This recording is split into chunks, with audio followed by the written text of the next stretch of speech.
On se retrouve avec les Cléborn à la ferme Marmion. C'est un lieu que vous n'avez pas choisi au hasard. Non. On va y revenir tout à l'heure. On est en pleine semaine du 76e anniversaire du débarquement de Normandie. Nous sommes le 8 juin. Les festivités sont passées. On va commencer les gars comme d'habitude avec une petite présentation. Alors, donc moi c'est toujours, et ça n'a pas changé, c'est toujours la Valorélien. Moi ça fait 10 ans environ que je fais de la reconstite. Je suis passé par plusieurs groupes. Et donc depuis maintenant 4 ans, j'ai décidé de monter mon groupe avec mon père et puis des amis. Moi c'est Nicolas Mérès, j'ai rejoint le groupe. Bon, j'ai aidé à créer le groupe. Ça fait quoi, 4 ans maintenant? Donc, Ah, ça fait 4 ans. Et ça fait aussi une dizaine d'années que je fais la reconstitution, mais je faisais avant du contemporain, Afghanistan et Irak. Et en rencontrant Aurélien et son père, j'ai basculé dans le virus. Et là, j'ai pas l'intention de me soigner. Et l'activité principale, les unités que vous représentez et vos activités de alors, votre principalement, on va association. représenter justement la compagnie C du 502. Donc que ce soit durant la bataille de Normandie, Market Garden ou même Bastogne, qu'on fait tous les ans maintenant depuis 2 ans. Après, vraiment, ça va être se spécifier sur le 502, essayer de refaire un maximum de photos inspirées des photos d'époque. Et voilà, c'est surtout rendre hommage à cette unité-là. Pourquoi la compagnie C? Parce que moi, je représente en fait, grâce à des contacts, je suis tombé en contact avec la fille d'un vétéran. Et donc ce vétéran, c'était Robert Cahoun, celui dont même la photo. Donc j'avais fait le live pour ceux qui l'ont regardé. Ouais, ceux qui ne l'ont pas vu, il est disponible sur YouTube Replay. et Instagram TV. Et donc voilà, moi je faisais déjà de la reconstitution en 502 et j'ai voulu passer un cap. Ça va être pousser un peu plus loin le devoir de mémoire, la reconstitution, non pas faire sur un plan large, mais pourquoi pas aller mettre un nom sur une photo, aller mettre un nom sur une personne. Et donc j'ai décidé de le représenter. Je lui ai demandé d'abord son accord. Et donc en échange d'elle, de documents, de photos, moi voilà, je porte son nom sur ma tenue et je fais des photos en sa mémoire. D'accord. Du coup on s'est dit allez, on se lance et on fait donc vraiment précisément, c'est le second squad, le premier platoon de la compagnie C. Du 500. Du 500. Donc Cléborn, c'est pas seulement de la reconstitution, c'est aussi une partie recherche. Voilà, c'est ça. C'est le devoir de mémoire. On va fleurir les tombes tous les ans au cimetière de Colleville. Et d'ailleurs, on est ici à Marmion parce que Robert était là et il est sur la photo avec Flanagan. La photo Au fond. connue avec le drapeau Oui. nazi, donc c'est dans le fond, c'est plus au fond. De toute façon, je l'avais montré sur le live. Et Photo qui a été faite ici, derrière nous. vu que c'est un endroit où justement le 502 s'est pointé justement au matin du 6 juin, c'est dit pour le live, c'était pas mal d'être en bon secteur. Donc c'est non On va faire seulement mieux 502. bon secteur, et puis c'est surtout ici que que ça s'est passé, toutes les photos. Voilà, tous c'est les, ça. De toute façon, que ce soit les photos sont tirées d'une vidéo, donc que ce soit la vidéo sur la ferme Marmion et Ravenoville, bon, il y a autre chose, il y a eu des détachements du 506, on voit un petit peu de 82 et du 377 PFAB, donc de la 101e aussi, et notamment bien sûr le 502. Tu peux nous en dire plus sur la ferme Marmion? Pourquoi ces vidéos ont été réalisées? Pourquoi elle est connue, cette ferme? Alors en fait, Marmion à la base c'était une garnison allemande, et donc du coup qui était assez menaçante parce que en fait l'objectif du 502 principalement c'était les sorties 3 et 4 du Tabitch, et vu que Marmion se trouve pas très loin de cette sortie, ça pouvait justement poser problème. Donc en fait le but était vraiment de s'en emparer pour éviter tout souci, on va dire, au moment où la 4e d'infanterie allait faire le point de ralliement justement avec la 101e et pas tomber justement avec une flopée d'Allemands dans les pattes, quoi. Donc ils s'en sont occupés, ils ont éliminé tout ce qu'il fallait, et ils ont vu la place qu'il y a, ils l'ont utilisé justement comme point de ralliement pour tous les paras égarés, parce que encore une fois sur les vidéos on voit bien que c'était entre guillemets un peu l'anarchie vu qu'il y a 3 à 4 régiments différents, quoi. Donc ça devient le point de ralliement des paras Ouais. pour la journée du 6. Ouais. Et notamment aussi la 4e, sur la vidéo on voit aussi de l'autre côté du chemin, on voit justement des soldats de la 4e qui viennent justement rejoindre la 101e Airborne et les hommes qui y avaient ici. Mais à l'issue de cette journée du 6, la ferme Marmion sera utilisée comme QG ou ce sera Alors juste là, un point de j'ai pas ralliement trop et d'infos abandonné là-dessus. après? Ça peut être plausible parce qu'après ils se sont un peu déplacés. Je sais que la compagnie C ont quand même combattu dans les alentours encore 1 à 2 jours jusqu'à Baudienville en direction de Sainte-Mère. Ils sont vraiment restés centrés dans le coin. Donc je pense qu'ils l'ont sûrement utilisé vu le dispositif des bâtiments qu'il y a, sûrement. Mais là je peux pas te confirmer à 100%. Alors, ça s'est pas transformé en QG parce qu'ils ont avancé assez vite. Ouais. Et ensuite ils sont descendus pour l'attaque de 40 ans. Donc de toute façon ils faisaient avancer les troupes. Alors ça a peut-être été utilisé par d'autres unités après, mais pas par le 502.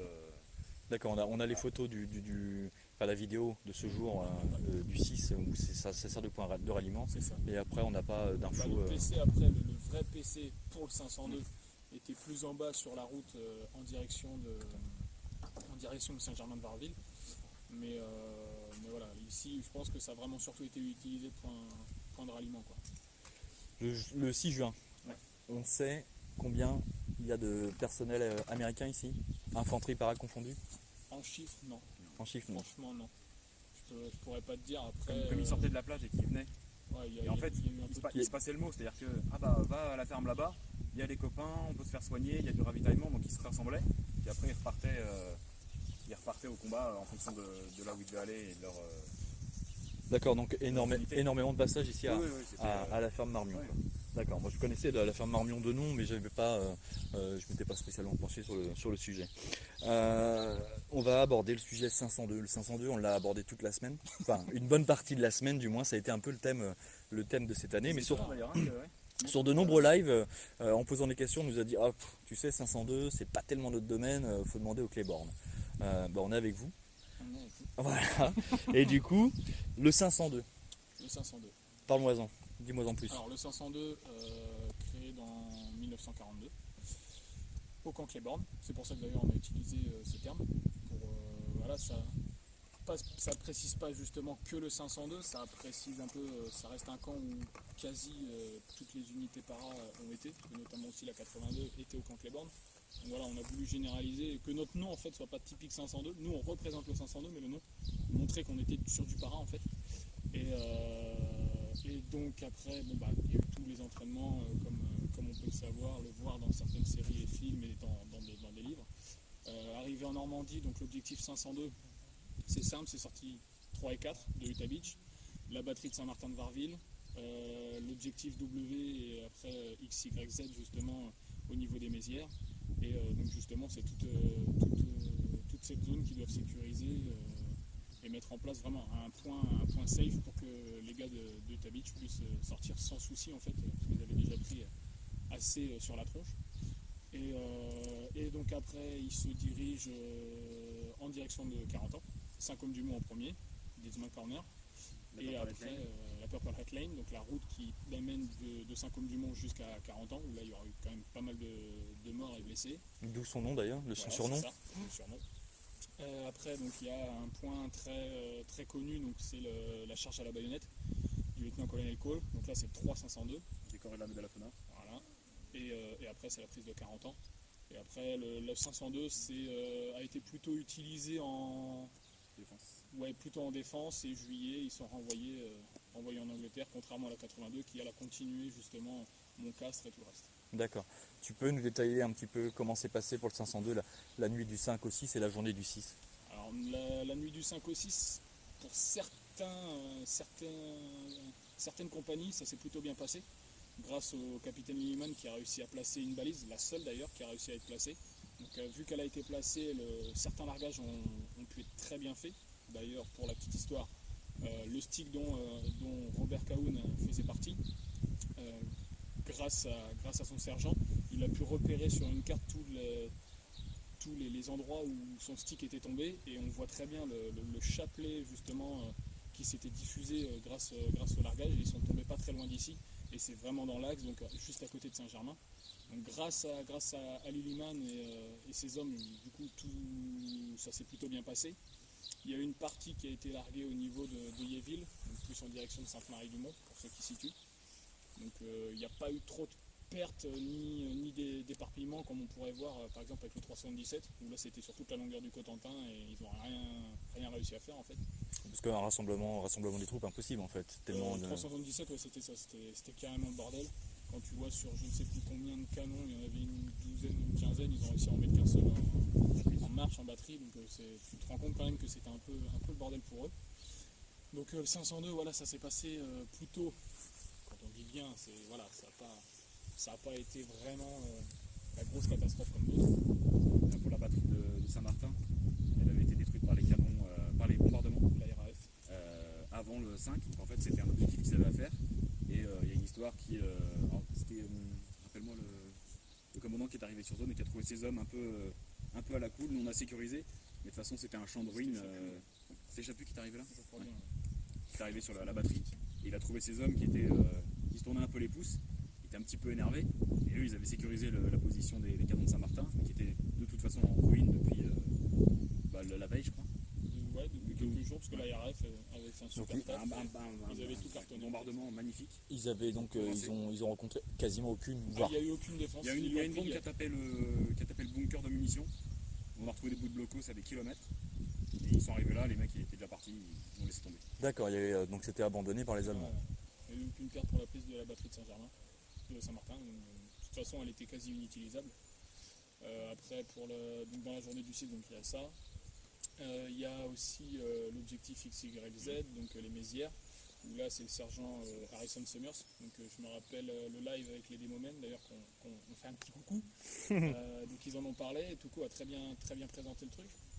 Donc, C'est le fameux hameau. C'est le fameux hameau où ils rentraient justement maison par maison. C'était encore une garnison d'ailleurs, et rentraient maison par maison et s'amusaient à dégommer tout ce qu'il y avait dedans, quoi. Vraiment pour libérer ce hameau. C'était la garnison des troupes de quelle batterie déjà? Je me demande si c'est pas celle de Saint-Martin. Ça aurait du sens, hein. Je crois bien, si je dis pas de bêtises. L'historien me confirme, c'est ça. Et du coup,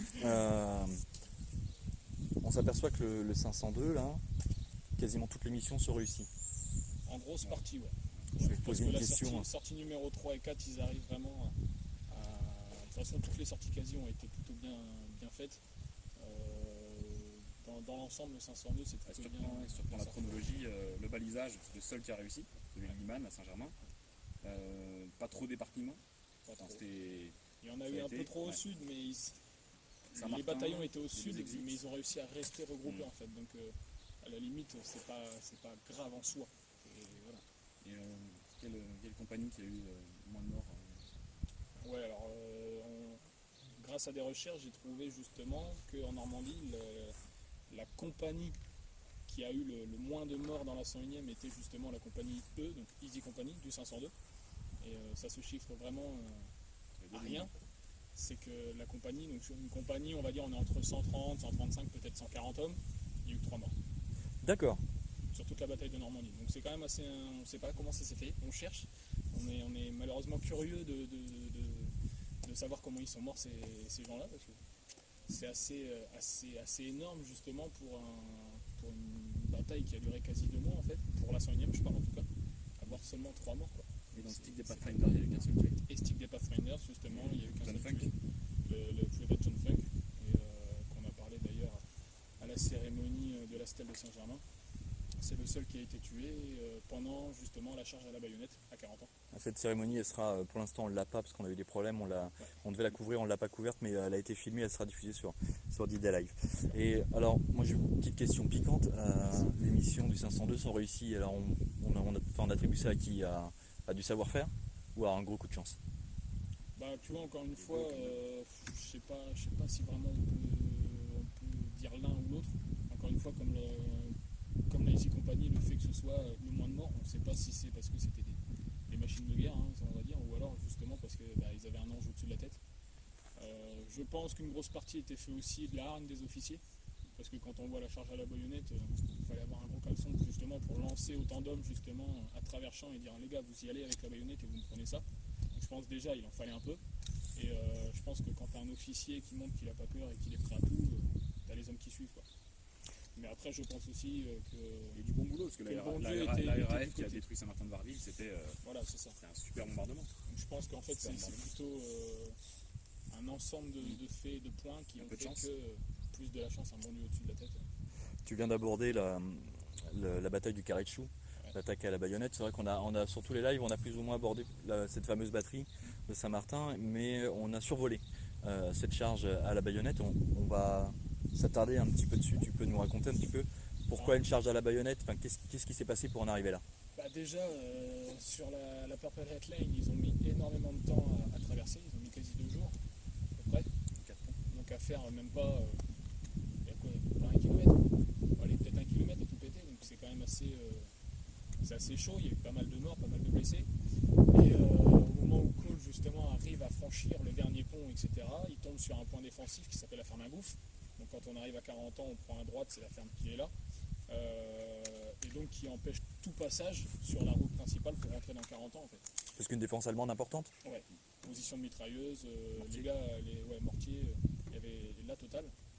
Et donc au lieu de risquer à traverser malgré tout, et on va pas dire le mettre de côté, mais s'en occuper plus tard et filer vers 40 ans, voilà, il a préféré justement mettre hors d'usage cette position. Vu qu'il a pas mal d'hommes sous son commandement, parce que c'est le seul gros officier, parce qu'il y a eu un peu de tout, notamment du 1er bataillon qui a contribué justement au soutien des hommes. Il va mettre en place justement donc, des positions d'appui mitrailleuses, sûrement mortiers, je sais si je dis pas de bêtises. Il va demander justement un bombardement voilà, pour fumigène, faire un mur. Il demande à ses hommes de fixer les baïonnettes et d'aller prendre cette ferme donc à travers ce qu'on appelle le carré de chou. Et donc ils traversent tout le champ et donc ils prennent la ferme.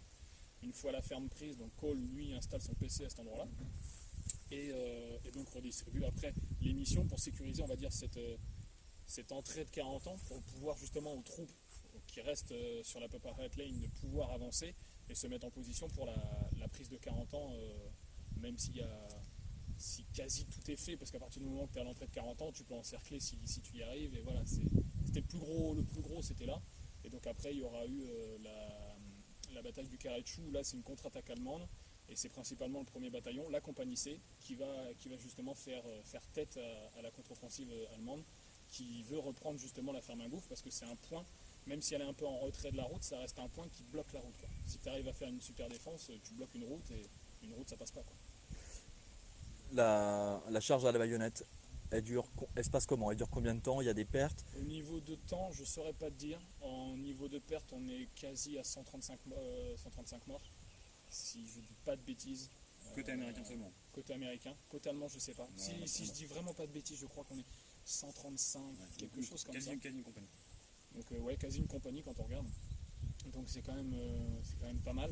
Ça fait beaucoup de morts pour juste une ferme en fait, hein, si on veut remettre les choses à plat. Mais au final, il y a eu 135, enfin voilà, il y a eu un certain nombre de morts, mais pour que derrière ça puisse arriver, et au final ils ont pu franchir tranquillement, et la suite comme on la connaît, donc moins de 40 ans, sans trop de soucis. Et après les soucis sont arrivés justement après pour la bataille du Blue Eagle, donc pour la contre-offensive contre 40 ans. Mais pour Cole, c'était aussi une forme pour montrer à ses hommes qu'ils étaient capables quand même de gagner quelque chose, parce que ça faisait plusieurs jours qu'ils se faisaient tirer dessus sur les ponts, et quand on lit les récits, en fait ils passaient leur temps couchés par terre à ramper, à ramener des mitrailleuses, enfin ce qu'ils pouvaient, c'était une catastrophe. Ils ont pris de mémoire deux bombardements alors, je veux dire Messerschmitt, mais c'était pas ça. Non, je te de Stuka, en traversant le Stuka. deuxième pont, si je dis pas de bêtises, deuxième ou troisième. Donc en franchissant, il y avait le porte-belge dessus, et en voulant le franchir, il y a 2 Stuka qui sont passés, et donc ils se sont pris un bombardement de Stuka sur la tronche, quoi. Donc, Entre les MG, ça, etc., ils étaient. Donc le moral allait à la baisse. il était carrément baissé. Donc là, en fait, il a lancé parce qu'il voyait que c'était un peu la sonnette d'alarme. Les hommes, on avait ras le cul. Voilà, il a fallu. Et finalement, il est parti quasiment tout seul pendant les 10 premières minutes. Je crois que c'est lui qui a lancé. Il a lancé, il s'est levé. Il y avait quelques hommes autour de lui, mais les autres n'ont pas entendu et ils se sont lancés qu'après. Donc il est parti avec, je sais pas, une dizaine d'hommes au départ, tout seul pendant une centaine de mètres, et après tout le monde s'est levé pour y aller. Je ne veux pas faire de polémique, mais c'est toujours plus facile de prendre le temps de réfléchir après. C'était la seule solution pour prendre la ferme? Bah, s'il a réussi à demander des tirs Je ne suis pas assez calé en tactique militaire, et puis voilà, on n'a pas les conditions de l'époque ni rien. Donc voilà, je vais lui faire confiance. S'il l'a fait, c'est que voilà, fallait le faire. Après, c'est clair, quand on voit les pertes, bon, on se dit Ouais, ce qu'il n'y avait pas. Mais bon, Il a demandé encore une fois, il a demandé du bombardement fumigène. voilà, Il aurait pu demander de l'explos, rayer c'est la ça, ferme. ouais, pourquoi pas Mais carrément un bombardement réglé, mais bon, il voulait peut-être pas détruire la ferme, enfin, on sait pas vraiment ce qui lui est passé par la tête à ce moment-là. Oui, puis sur le moment, la prise de décision n'est pas forcément évidente. Je pense, parce que quand on voit Nous, on a le recul, un autre hein. exemple un peu plus loin, mais sur Omaha, est-ce qu'on aurait pu éviter autant de morts ou pas? C'est encore une fois. Et est-ce que finalement, le fait qu'ils aient gagné la ferme, ça n'a pas remotivé toutes ces troupes à relancer l'attaque sur 40 ans, à prendre 40 ans? Ça a dû jouer, ça a dû jouer. Justement, la prise de 40 ans. La prise de 40 ans, c'est plusieurs jours. Non, une seule. Une seule journée? Une seule journée. Là, Je pensais que c'était fait sur 2 jours, moi, tu vois. Une seule journée, tous les régiments, donc, ils ont rajouté aussi le 327, donc le régiment glider de la 101e. Alors lui, il est passé par le port avec des unités du 501, les Klondike. Putain, je fais ça bien. Et donc le 502, lui, a attaqué par la route principale de 40 ans. 506 est passé par derrière de l'autre côté de la gare. Donc en fait, ils ont encerclé la ville et puis ils ont serré les taux jusqu'à temps de se rejoindre au centre. Une forte résistance allemande dans 40 ans. Ça a tapé un peu. Ouais. Ça a tapé un peu, mais il y a des unités qui ont réussi à se faire la malle. Parce que ça reste une ville, hein, donc il y a toujours quoi s'échapper. Mais il n'y a pas eu autant de pertes que ça, contrairement à ce qui s'était passé avant sur Papa Air. Donc ça, c'est l'histoire du 502 C'est ça, en Normandie, normalement. sur la bataille de Normandie. On retrouve le 502 sur quel théâtre d'opération Après, ensuite? on le retrouve à Market Garden. Donc dans les environs de 100 Ouais, West, sans les vestes. Voilà, donc il y a eu pas mal de combats, il y a eu pas mal de pertes, il y a eu prisonniers sur Island aussi. Donc pareil, une petite terre qui était isolée donc, sur les Pays-Bas, donc sur la Hollande. Et après on le retrouve aussi à Bastogne. Donc aux alentours de Bastogne, au niveau de Rollet, Champs, Longchamp. Enfin, pour ceux qui connaissent, Emeraude notamment. Emeraude avec une histoire sympa où un capitaine a demandé aux civils de donner les draps blancs qu'ils avaient pour équiper ses hommes et il leur avait promis justement après la guerre de revenir avec des draps. Il a survécu, c'est ce qu'il a fait. Il est revenu ramener des draps justement aux habitants du village de Emeraude. Donc une histoire sympa. Et donc ils se sont plutôt bien illustrés aussi là-bas. Le château de Rollet, grosse contre-offensive contre les tanks. Ouais. Le 29, Avec un M10 et quelques bazookas. Voilà. C'était combien 4-5 5 chars allemands contre 3 ou 4 tanks US. Et donc en fait, à Rollet, c'est le PC du 502 et plusieurs points de défense tout autour dans les bois. Et le 31 décembre, les Allemands balancent une contre-offensive avec du char. Et la 101e, avec l'aide d'une unité de char, arrive à bloquer la contre-offensive et à détruire la totalité des chars. Ils nous ont arrêtés à 100 mètres du PC du 500. Ouais, 200 mètres. D'accord. Comment se passe la fin de la guerre pour le 502? Alors, fin de la guerre exactement, je ne saurais pas te dire. Moi, voilà, pour le coup, pour l'instant, je me suis plus concentré sur mon soldat. Donc lui, en gros, vu qu'il a été blessé à cette fameuse contre-offensive, après il a fait d'hôpital d'hôpitaux en hôpitaux. Vu qu'il a été blessé à la mâchoire, il y a eu les opérations. Il a mis 1 an, je crois, à être envoyé aux États-Unis. Et après, aux États-Unis, il y a eu toujours des soins, etc. Après, je pense que sans donner de généralité, ça va être un peu comme tout le monde. Donc, après, il y a eu justement l'Allemagne et l'Autriche, avec la découverte aussi peut-être des camps, si je ne dis pas de bêtises. Et puis après, ça a été tranquillement le retour, après l'Angleterre. Ils ont mis quasi, de toute façon, dans la totalité, ils ont mis quasi 1 an à retourner chez eux. Ça, c'est pas le 8 mai 45, le 9, ils étaient chez eux. Ouais, bah ouais. Ça a mis quasi 1 an parce que tout se mette en place, parce qu'il a fallu la démobilisation. Ils ont fait aussi de l'unité d'occupation en fait en Allemagne, le temps que les États-Unis arrivent à mettre quelque chose en place en Allemagne. Donc voilà, ils ont été utilisés surtout en troupes d'occupation. Parfait. Si demain, quelqu'un veut rentrer chez Claiborne, les conditions, comment il s'y prend? Condition déjà, c'est avoir un respect complet pour tout ça, un niveau de connaissance quand même minimum. C'est pas arriver ici et c'est quoi ton aigle ou c'est quoi ton cœur? Non, ça c'est miette. Avoir déjà l'esprit ouvert et ne pas chercher les embrouilles surtout. Parce que bon, s'il y a du monde qui va regarder, ça fera peut-être plus bien. quand on voit un peu les dialogues et les prises de tête sur Facebook qu'on peut voir quand quelqu'un demande un conseil, etc., et que derrière on lui donne des conseils plutôt agréablement, gentiment, et que cette personne se brusque, se frustre et commence à tailler dans tous les sens, dégage, ça sert à rien. C'est pas du devoir de mémoire, ça c'est de la merde. Donc voilà, c'est marrant parce que c'est vrai qu'il y a eu une petite période très très tendue sur les réseaux entre associations. Aussi, hein, Et on a l'impression que, notamment cette année, on constate que les groupes ont bien l'intention de commencer à travailler ensemble. De voilà, vraiment, ça, on l'a remarqué. et ça c'est un... Et c'est super top, moi tu vois, avec le groupe, je me force à... La phrase que j'utilise, c'est aimer tout le monde et se faire aimer tout le monde. En fait, c'est un peu ça. Alors, tout le monde, ça peut être n'importe qui, mais j'ai envie de dire, ok, on n'apprécie pas le travail de quelqu'un d'autre, mais on peut reconnaître la qualité du travail. Même si on n'aime pas cette personne, parce que malheureusement, des fois, il y a des feelings qui passent pas. Et c'est pas pour ça qu'on doit dénigrer son travail.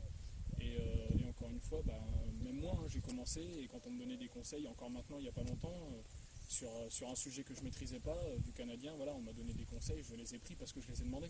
Mais j'ai pas dit, ouais, vas-y, c'est bon. Non, si tu demandes des conseils, c'est que tu en as besoin. Donc, soit tu ouvres un bouquin et tu la fermes, ou alors, justement, tu prends les conseils de ceux qui peuvent savoir, ou du moins peuvent te faire avancer. Donc, voilà, c'est surtout ça. Et puis après, il y a un test. Oh là, c'est quoi ce test? Il faut que ça passe avec tout le monde. Oui, Voilà, ce qui me paraît logique dans une association. Le groupe, ça reste le noyau. Le groupe, ça reste le noyau. Si ça passe pas, c'est mort. On a une petite famille, toi on est 3 de la même famille dans le groupe. Le parrain de mon fils est dans le groupe, un ami est dans le groupe. Le nouveau qui vient de rentrer, ça fait maintenant quasi 10 ans que je le connais. Il était tout jeune. Donc voilà, on se connaît tous déjà depuis un long moment. Donc je dis pas que la porte est fermée, mais voilà. Donc il faut un bon état d'esprit. Voilà, c'est ça. C'est nous, c'est famille, c'est potes, on rigole. Je veux pas d'un groupe quand on les voit, ces mecs-là, ils sont sérieux, on peut pas déconner avec. Non, on se prend pas au sérieux parce qu'on n'est pas des militaires. Nous, notre devoir, c'est que, par exemple, quand la fille de Robert, justement, sur sa page Facebook, diffuse nos photos et qu'on voit les commentaires aux États-Unis, voilà, c'est ça la récompense. C'est merci pour l'honneur que vous donnez, vous faites du super boulot. Je veux pas que les projecteurs soient sur nous, je veux juste qu'on remarque là-bas, que les vétérans remarquent, que les familles de vétérans remarquent qu'il y a quelqu'un, il y a du monde justement pour honorer ce que leurs pères, leurs oncles, leurs grands-pères ont fait pour eux. En fait. C'est surtout ça. Une page Facebook, une page Insta. Facebook. Tu veux en parler, s'il te plaît. Non, mais Clébandduck dans Facebook. De mémoire, on l'a appelé Clébandduck. J'ai un doute, on a mis un Clébandduck groupe ou Living History Group. Ouais, c'est ça, ouais, exactement. C'est ça et Instagram. Un site internet? Non. Ok. Non, c'est beaucoup plus simple de nous contacter sur les réseaux sociaux. C'est ce qui fonctionne aujourd'hui, de toute façon, le site internet en principe maintenant. On a un Gmail, mais c'est hyper facile de nous envoyer des messages. On répond quasi pour questions. Ouais. On est deux à répondre, tous les deux. On est connectés en permanence, donc dans la journée, Vous êtes les derniers à rester en Normandie, pas les derniers que je connaisse, parce que pour la majorité ils sont rentrés hier ou alors ils rentrent aujourd'hui. Je vais vous souhaiter une bonne fin de séjour. Merci. Profitez pour nous. Il n'y a pas de souci, on balancera de la photo et des vidéos. Parfait, on retrouve ça sur les lives. on retrouvera ça sur les réseaux sociaux du coup. Parfait. Bon je vous souhaite une bonne fin de séjour et puis je vous remercie. Merci à toi. À bientôt les gars. Ciao.